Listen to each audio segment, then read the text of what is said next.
One thing that keeps me puzzled, despite having studied finance and economics at the world's best universities, the following question remains unanswered. Why is it that 5,000 units of our currency is worth 1 unit of your currency, where we are the ones with the actual gold reserves? It's quite evident that the aid is in fact not coming from the West to Africa, but from Africa to the Western world. The Western world depends on Africa in every possible way, since alternative resources are scarce out here. So how does the West ensure that the free aid keeps coming? By systematically destabilizing the wealthiest African nations and their systems, and all that backed by huge PR campaigns, leaving the entire world under the impression that Africa is poor and dying and merely surviving on the mercy of the West.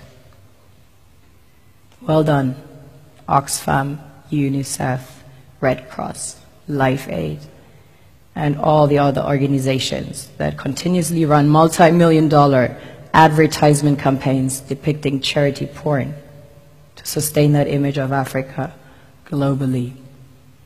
Ad campaigns paid for by innocent people under the impression to help with their donations.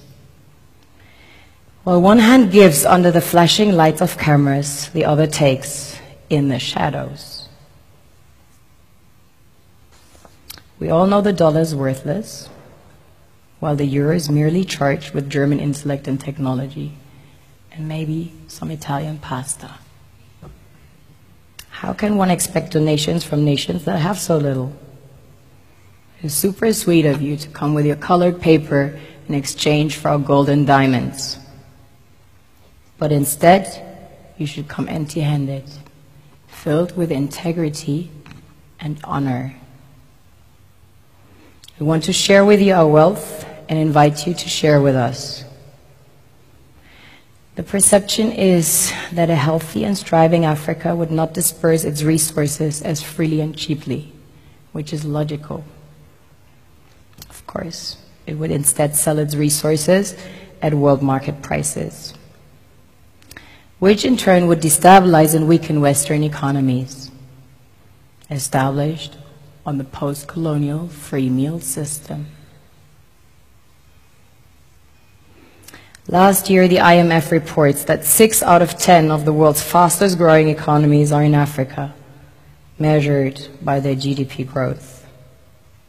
The French Treasury, for example, is receiving about $500 billion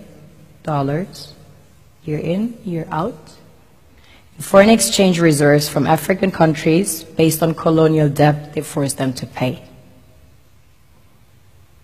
Former French President Jacques Chirac stated in an interview recently that we have to be honest and acknowledge that a big part of the money in our banks comes precisely from the exploitation of the African continent.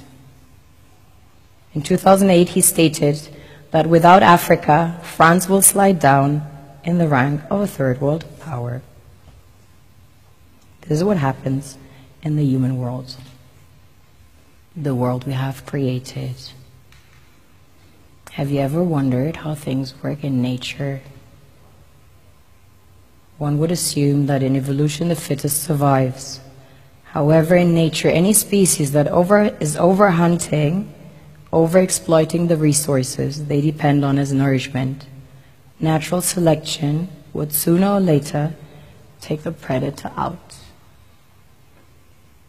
because it offsets the balance.